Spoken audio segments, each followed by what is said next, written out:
खुलुमबाय। गिबियावनो नोंथांमोनखौ बयखौबो सोरजिदा क्रिएटिभिटी चेनेलाव बरायनायजों लोगोसे फुंबिलिनि गाहाम हामलायनायखौ बावहरग्रोनाय जाबाय। दिनैनि माखासे निउस आपडेटफोरखौ नोंथांमोननि सिगाङाव फोरमायथिना होनो आवगायनाय जालायबाय। नोंथांमोनहा भिडिअखौ नायनानै मोजां मोनोब्ला लाइक खालामगोन होनना आसा खालामबाय। लोगोसे इउटिउब चेनेलखौ दाबो साबस्क्राइब खालामाखैबा साबस्क्राइब खालामनानै लानो थाखाय गुरै खावलायनाय जाबाय। थ' बिदिब्ला जोङो भिडिअखौ जागायनोसै।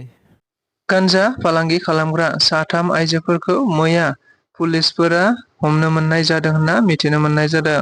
मख'नो गोनांदि गुवाहाटीआव थानाय हाजभवन खाथियाव मैया फुङावनो साथाम आइजोफोरखौ गान्जाजों लोगोसे हमनो मोननाय जायो आरो दायो बिथांमोननि सायाव माखासे खान्थियारि आयेन बायदियै सोंनाय फिननाय हाबाफारिफोरा सोलिगासिनो दं होनना मिथिनो मोननाय जादों।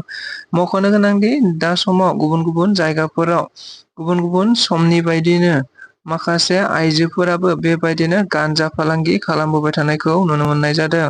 थिग बेबायदिनो मैयाबो झालुकबारि पुलिसजों लोगोसे एसअजि WGPD आरो मोनसे हानजाया गोबां माखासे सुलुंनिफ्राय मिथिनो मोननानै सिग्रोमनाय हाबाफारियाव गासै 15 केजिनि मोनब्रै बस्थाजों लोगोसे साथाम आइजोफोरखौ हमनो मोननाय जायो होनना मिथिनो मोननाय जादों।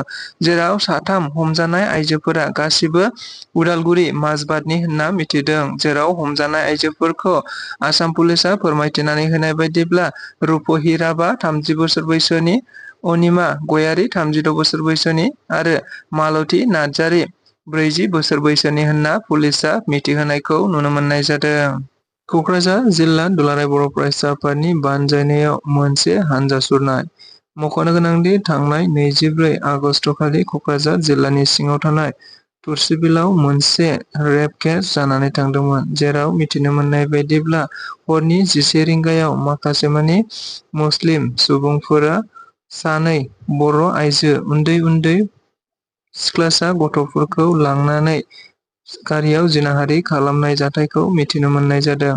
जायखौ मिथिनो मोननानैनो क'क्राझार जिल्ला दुलाराय बर' फरायसा आफादनि बानजायनायाव मैया मोनसे रेलि हाबाफारि लानाय जादों। बे हाबाफारिनि गेजेरजों क'क्राझार जिल्ला दुलाराय बर' फरायसा आफादनि मानगोनां आफादगिरिजों लोगोसे गुबुन गुबुन दैदेनगिरि बिथांमोनहाबो बाहागो लादोंमोन। बेनि अनगायैबो बे रेलि हाबाफारियाव गोबांथार रायजो राजाफोराबो बाहागो लानानै थारैनो रेप खालामग्रा दायनिगिरिफोरखौ गोख्रोङै साजा होनांगौ आरो फासि होनांगौ होननानै दाबि दैखांदोंमोन। मख'नो गोनांदि बे हाबाफारियाव गुबैयै गुबुन गुबुन आफाद जेरै बनसु आरो ओनसोलनि गोबांथार आफादफोराबो हाबाफारियाव बाहागो लाफानानै रायजो राजाफोरनि जानानै थारैनो जिनाहारि खालामग्रा दायनिगिरिफोरखौ थाबैनो गोख्रोंनिफ्राय गोख्रों साजा होनांगौ होननानैबो बिथांमोनहा दाबि दैखांनायखौ नुनो मोनबावदों। उदालगुरि जिल्लानि सिङाव थानाय भेरगाव ब्लक कमिटि BPFनि मोनसे 7थि बोसोरारि जथुम्मा हाबाफारि लानायखौ नुनो मोननाय जादों। मख'नो गोनांदि बे हाबाफारियाव गुबैयै भेरगाव ब्लक कमिटिनि मोनसे गोजाम आफादखौ सिफायनानै गोदान आफादखौ दानाय हाबाफारिखौ नुनो मोननाय जादोंमोन।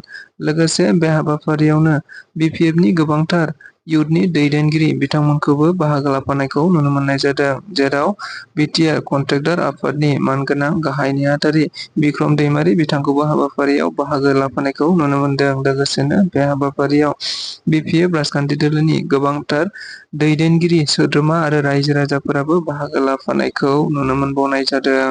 लोगोसे दायो BTR सरकारनि BTCनि बिसायख'थिया खाथिनिफ्राय खाथिसिन सफैबाय थादों आरो बेखौ नोजोर बोनानैनो गुबुन गुबुन राजखान्थि दोलोफोराबो दायो गावबा गावनि राजखान्थि दोलोफोरखौ राफोद खालामनायनि थांखिजोंनो बेफोरबायदि हाबाफारिफोरखौ लाबाय थादों होनना मिथिनो मोननाय जादों। थिग बेबायदिनो BPF राजखान्थि दोलोआबो बे हाबाफारिनि गेजेरजोंनो गोबांथार सांग्रांथियारि आरो माखासे राजखान्थिनि बिथिंफोरखौ लानानै सावरायलायनाय जादों होननाबो मिथिनो मोनबावदों।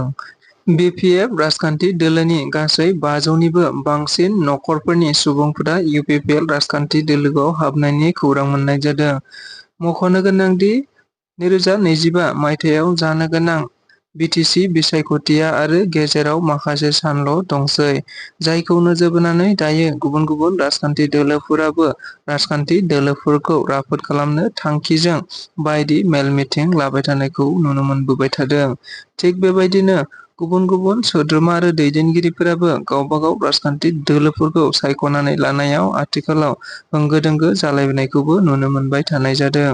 नंगौ, बेबायदिनो मैयाबो आरोबाव मिथिनो मोननाय बायदिब्ला एम उखिल मोसाहारि बिथांनि बियाबनि सिङावनो थानाय 1 नं खरसाखाथि गामिनि गासै मुस्लिम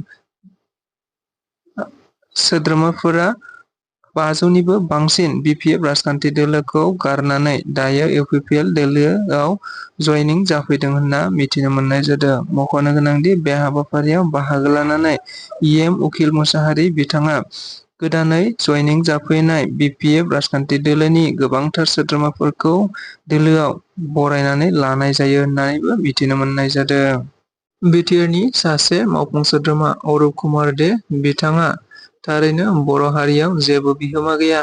बिटिआर लाबोनायावबो अरुप कुमार देनि जेबो बिहोमा गैया।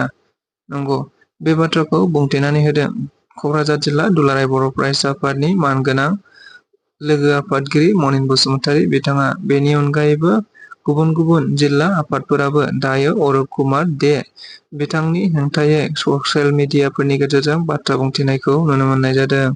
जाहोना जाबाय दुलाराय बर' फरायसा आफादनि मानगोनां आफादगिरि दिपेन बर'आ थांनाय 15 आगस्टखालि बर' माहारियारि आफाद आरो सोमावसारनायजों जायफोरहा लोब्बा दङ बैफोर गासिबो दैदेनगिरि बिथांमोनहा अदेबानि आथिखालाव गुबुन गुबुन राजखान्थि दोलोआव थानाय सोमावसारारि दैदेनगिरिफोरा थारैनो बर' हारिनि थाखाय बयबो खौसेयै बिसायख'थि गेलेनांगौ होननाय बाथ्राफोरखौ नोजोर बोनानैनो बर'नि गेजेराव गोबांथार गुबुन गुबुन राजखान्थि आफादनि दैदेनगिरि बिथांमोनहाबो दायो खौसे जानो थाखाय खावलायनायखौ नुनो मोननाय जादोंमोन।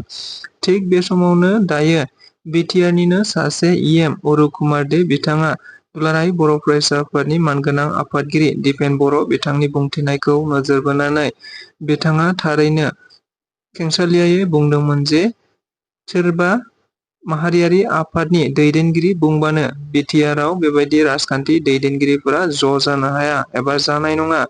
बेनि अनगायैबो दायो बिजेपि राजखान्थि दोलोआनो फैगौ 2025 मायथाइयावबो देरहागोन।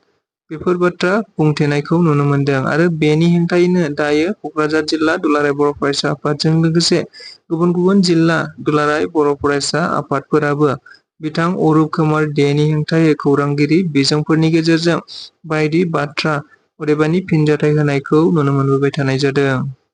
बिटिआरनि गाहाय मावफुं सोद्रोमा प्रमद बर' बिथाङा आबादारिफोरनि थाखाय माखासे इलेक्ट्रिक पावार टिलार आरो हेन्ड स्प्रे मेसिन राननानै होनायखौ नुनो मोननाय जादों।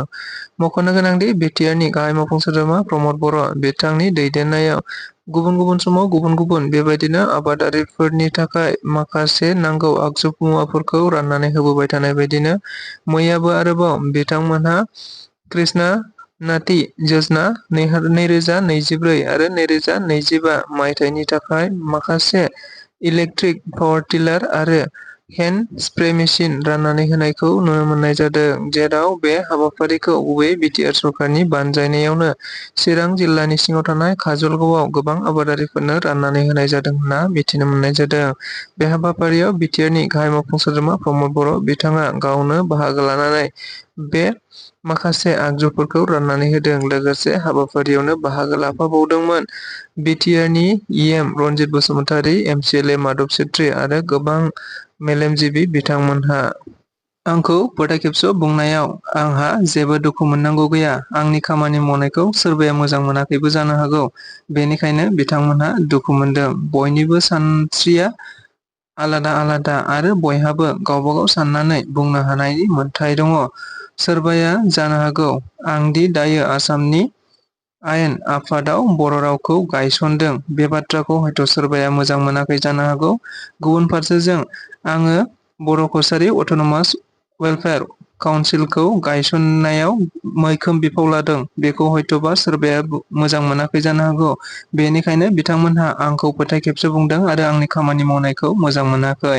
नंगौ, बे बाथ्राखौ बुंथिनानै होदों आथिखाल आसाम आयेन आफादनि बुंथिगिरि बिस्वजित दैमारी बिथाङा। लोगोसे बे बाथ्राखौ बुंनायनि गुबै जाहोना मिथिनो मोनदोंदि आथिखाल खौरांगिरि बिजोंफोरनि गेजेरजों गुबुन गुबुन बर'नि दैदेनगिरि माखासे सोद्रोमा सुबुंफोराबो बिस्वजित दैमारि बिथांखौ दायो बिजेपियाव थांनानै बर'फोरखौ फोजोबस्रांनो नाजादों होननानैबो बुंथिनानै होबाय थादोंमोन आरो बिस्वजित दैमारिखौ दायो गुबुन गुबुन समाजारि बिजोंफोरनि गेजेरजों गुबुन गुबुन सोद्रोमा आरो गुबुन गुबुन थाखोनि दैदेनगिरिफोरा फोथाय खेबस' बुंनायखौ नुनो मोननाय जादों, जायखौ नोजोर बोनानैनो बिस्वजित दैमारिया बे बाथ्राखौ खौरांगिरिफोरनि गेजेरजों फिन होनायखौ नुनो मोननाय जादों।